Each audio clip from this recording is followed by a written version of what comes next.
আসসালামু আলাইকুম। নতুন একটা ভিডিওতে আজকে সবাইকে আমন্ত্রণ জানাচ্ছি। ভিডিওটার টপিক হচ্ছে আজকের ইঞ্জিন অয়েল, ইয়ামাহা আরএক্স এর ইঞ্জিন অয়েল। কোন ইঞ্জিন অয়েলটা ব্যবহার করতে হবে, কত কিলোমিটার পর পর ইঞ্জিন অয়েলটা চেঞ্জ করা ভালো বা চেঞ্জ করতেই হবে, এবং কোন ধরনের ইঞ্জিন অয়েল ব্যবহার করতে হবে ইয়ামাহা আরএক্সে। মূলত আরএক্স বলে কথা না, টু স্ট্রোক ইঞ্জিনে আসলে কোন ইঞ্জিন অয়েলটা ব্যবহার করা উচিত ইঞ্জিনে, সেটা নিয়ে আজকের পুরো আলোচনাটা থাকবে। আর টুটি অয়েল সম্পর্কে তো এর আগে ভিডিও দিছি, সেটা আপনারা দেখে নেবেন। আর আজকের এই ভিডিওটা আপনাদের জন্য খুবই উপকারী হতে যাচ্ছে, কারণ অলরেডি শীতকাল আসি করতেছে বা চলে আসছে কোনো কোনো জায়গায়। এই সময় আরএক্সিয়ানরা প্রচণ্ড পরিমাণে ভোগান্তির ভিতর পড়ে, এবং তাদের প্রশ্নও থাকে যে কোন ইঞ্জিন অয়েলটা ভালো সার্ভিস দেবে, এবং শীতকালে আর গরমকালে কি ডিফারেন্ট ইঞ্জিন অয়েল ব্যবহার করতে হবে কিনা। কারণ এখনকার মোটরসাইকেলগুলোতে আমরা দেখি যে গ্রেড ভাগ করে দেওয়া থাকে ফোর স্ট্রোক ইঞ্জিনগুলোতে। এর বাইরে গেলে আসলে ইঞ্জিনের পারফরমেন্সে ব্যাঘাত ঘটে। তো চলেন শুরু করা যাক ভিডিওটা। তো প্রথমে আসি হচ্ছে ইয়ামাহা আরএক্স এর ইঞ্জিন অয়েল চেঞ্জিং প্রক্রিয়াটা। ইঞ্জিন অয়েলটা আসলে কত কিলোমিটার পর পর চেঞ্জ করতে হবে বা করা উচিত। ইয়ামাহা আরএক্স এই গাড়িটা দেখতেছেন, এটা কিন্তু আসলে 90-এর দশক, 80-90 দশকের যেসব মোটরসাইকেল আছে সেসব মোটরসাইকেলে মিনারেল ইঞ্জিন অয়েল ব্যবহার করাটা ভালো।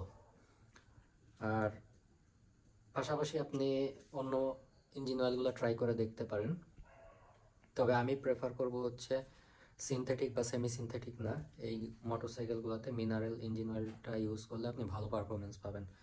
এবার আসি হচ্ছে আরও ডিটেল কথা বলবো এই ব্যাপারে, কারণ কি সেটারও ব্যাখ্যা দেবো ইনশাল্লাহ। কারণ অনেকের মনে প্রশ্ন থাকে যে আপগ্রেডেড ইঞ্জিন অয়েল কেন ব্যবহার করব না, যেহেতু সব কিছু আপগ্রেড হচ্ছে। তো এই প্রশ্নের উত্তরগুলো দিব ভিডিওতে।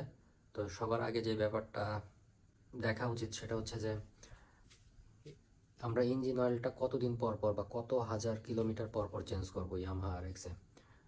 তো এটা নিয়ে অনেকের ভিতর ভুল ধারণা থাকে। আমরা সমসাময়িক যেসব মোটরসাইকেল আছে এদের সাথে তাল মিলায়, এবং ইভেন যারা এই সাজেশনগুলো দেয়, যেসব মেকানিক এইসব সাজেশন দেয়, তারা আসলে না জেনে বা খারাপ উদ্দেশ্য হলো না, ব্যবসায়িক উদ্দেশ্যে সাজেশনগুলো দিয়ে থাকে।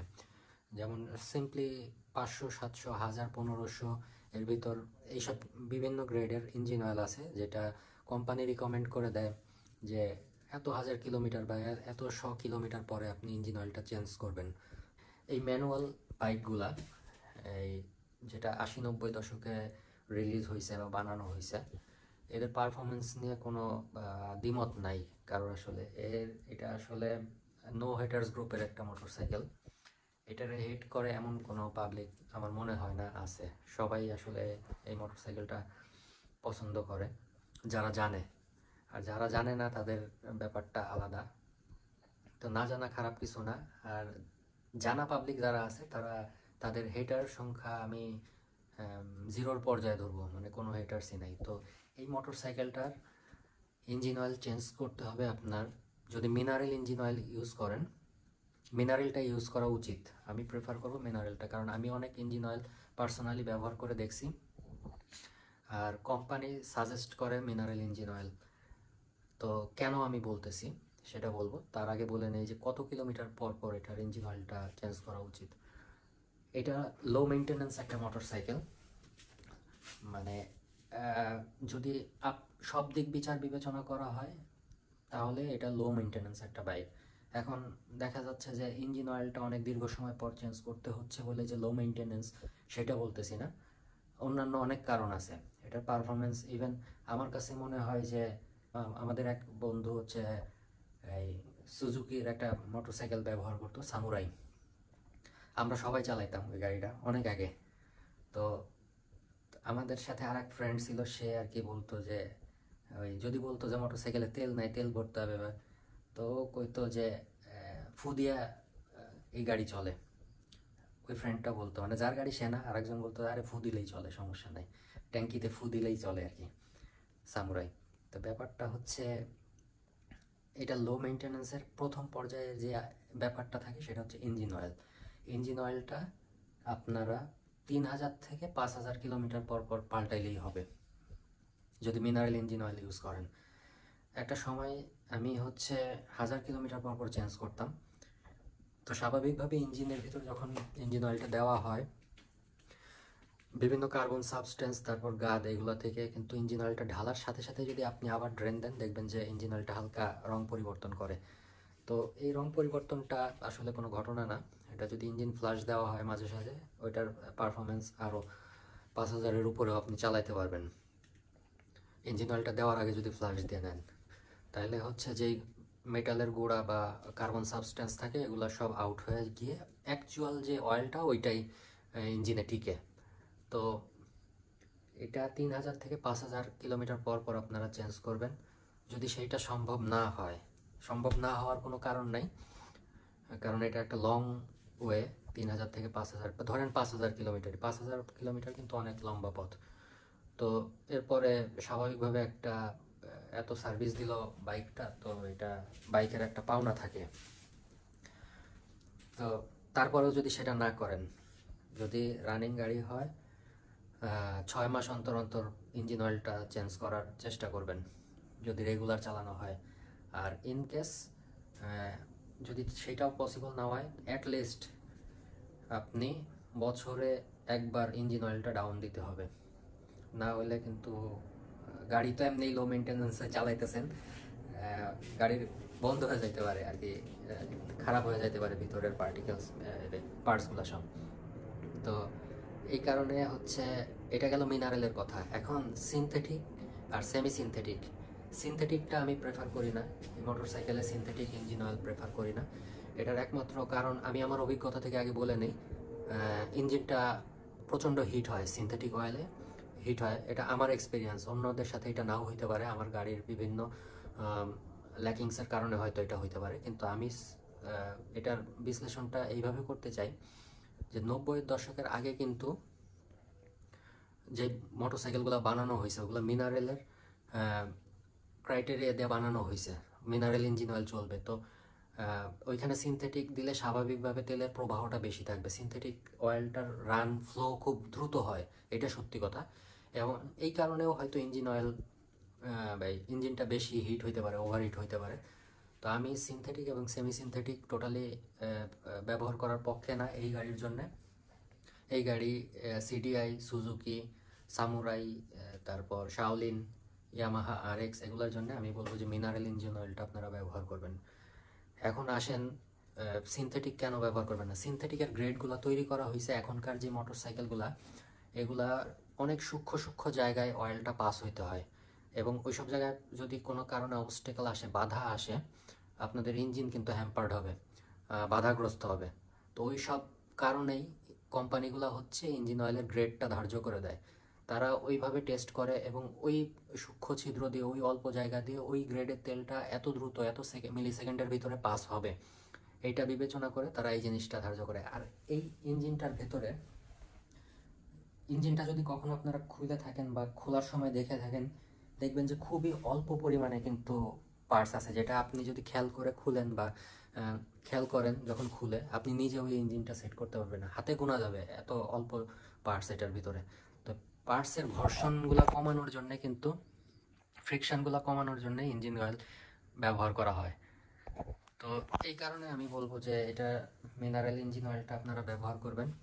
আর সবসময় সাইড অয়েলটা দিয়ে চালানোর চেষ্টা করবেন। ইনকেস যদি ফুয়েল পাম্প, সাইড পাম্পটা যদি নষ্ট থাকে, সাইড পাম্পটা ওই পাশে থাকে, তাহলে অবশ্যই তেলের সাথে অয়েলটা ইউজ করার চেষ্টা করবেন। কারণ এটা 2 স্ট্রোক ইঞ্জিনের প্রাণ হচ্ছে আপনার পেট্রোল বা অকটেনের সাথে ইঞ্জিন অয়েলটা বা 2T অয়েলটা মিক্স করে এটার চালাইতে হবে আপনার। কারণ পিস্টনের লুব্রিকেশন দরকার আছে। বারবারই এই কথা বলছি, আপনারা হয়তো বিরক্ত হইতে পারেন, তবে এটা সাবধানতা মেনটেন করে চালাইতে হবে। তো আশা করি আপনাদের ডাউটটা ক্লিয়ার হয়েছে। আর এরপরেও যদি কিলোমিটার বা মাইল মিটারের কোনো আইডিয়া না থাকে, আপনারা ইঞ্জিন অয়েলের যেটা ক্যাপ থাকে ওইটা খুলে ওইটার ভিতরে স্টিক থাকে, অথবা স্টিক না থাকলে ওটা কাঠি দিয়ে ইঞ্জিন অয়েলটা উঠায় ওইটার স্টিকিনেসটা এইভাবে চাপ দিয়ে ধরলে ইঞ্জিন অয়েলটা দেখবেন যে ওইটার স্টিকিনেসটা আছে নাকি, মানে যেরকম পিচ্ছিল থাকার কথা ওরকম আছে নাকি পুরোপুরি নষ্ট হয়ে গেছে। তো কারণ এই কথাটা আমি এই কারণে বললাম যে এখন তো ওই যে বেশিরভাগ মোটরসাইকেলেরই হচ্ছে আপনার এই মাইল মিটার নষ্ট বা খেয়াল করা হয় না, তো এই কারণে আর কি ম্যানুয়ালি এই জিনিসগুলো চেক করতে হবে। তো আশা করি আপনাদের ডাউটটা ক্লিয়ার হয়েছে। সবসময় মনে রাখবেন 3 থেকে 5 হাজার, 3 হাজার যারা চেঞ্জ করবেন তারা সবচেয়ে গুড বয়, আসলে গুড ম্যান। কারণ 3 হাজার মানে অন টাইম, আপনি চালান আর না চালান 3-এর ভিতর যদি 3 থেকে 3.5-এর ভিতর পাল্টায় ফেলেন তাহলে এটা নিয়ে আর কোনো দ্বিধা প্রশ্ন থাকবে না। তো 5 পর্যন্ত চালাইতে পারবেন, 5-6 কোনো ব্যাপার না।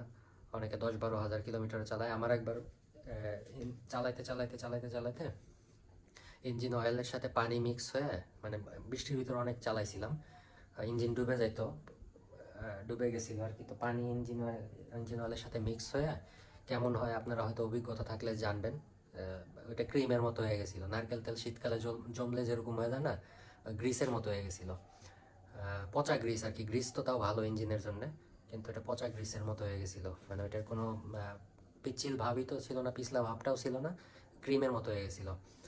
তারপরেও কিন্তু ইঞ্জিন চলতেছিল, রান করতেছিল ভালোই। তো হঠাৎ একদিন খুইলা দেখার পরে দেখলাম যে এই ঘটনা, পরে বুঝলাম যে এটার সাথে পানি মিক্স হয়ে এরকম হয়ে গেছে। তো আপনারা খেয়াল করবেন, যেহেতু এই জিনিসগুলো ম্যানুয়ালি চেক করতে হয় এই মোটরসাইকেলে। সবসময় মোটরসাইকেলের দোষ দিয়ে লাভ নেই, কারণ আমরা যেহেতু বয়স হয়ে গেছে এই মোটরসাইকেলগুলোর, এগুলো একটু চেকে রাখতে হয়। আর অনেকে এখন মোটরসাইকেল নিয়ে মানে অনেক ভোগান্তির ভিতর পড়ে এই জিনিসগুলো না না জানার কারণে। আসলে আরেকদিন আরেকটা ভিডিও দিব আপনাদের ইলেকট্রিক্যাল সিস্টেম নিয়ে, যদিও আমি এই জিনিসটা একটু কম বুঝি, তবে আমি সুন্দর করে এক্সপ্লেন করার চেষ্টা করবো, এতে আপনাদের অনেকগুলো ডাউট ক্লিয়ার হবে। এই গাড়িতে কিন্তু হেডলাইট আর হর্নের জন্য আপনার মূলত ব্যাটারি আর হাবিজাবি ইউজ করা হয়। বাকি ইঞ্জিনের পাওয়ার ইঞ্জিন নিজেই প্রডিউস করে নেয়। যাই হোক, ওইটা অন্য দিনের আলোচনা, অন্য সময় আলোচনা করবো। আর আপনাদের কোনো ধরনের কোনো কোয়েশ্চেন থাকলে বা জানার থাকলে, যে জিনিসটা জানেন না, কোয়েশ্চেন করতে পারেন। আশা করি আমার ধ্যান জ্ঞানে যদি ব্যাপারগুলো থাকে আমি জানানোর চেষ্টা করবো ইনশাল্লাহ। ভালো থাকবেন সবাই, আর রাইড করবেন সেফলি। ওভার স্পিডে বাইকিং করবেন না, যেখানে দরকার সেইখানে স্পিডিং করবেন। কারণ প্রত্যেকটা রাস্তায় কিন্তু একটা স্পিড কোড থাকে, যেটা স্পিডে যাওয়ার কথা সেখানে যদি আপনি স্লো যান অ্যাক্সিডেন্ট অবধারিত। আবার যেখানে হচ্ছে স্লো যাওয়ার কথা ওইখানেও আপনি যদি স্পিডিং করেন তাহলে খুব খারাপ কিছু ঘটতে পারে। হেলমেট পরবেন, আইন মেনে চলবেন, ইনশাল্লাহ সেফলি রাইড করবেন। তো আল্লাহ হাফেজ, ভালো থাকেন সবাই, হ্যাপি রাইডিং।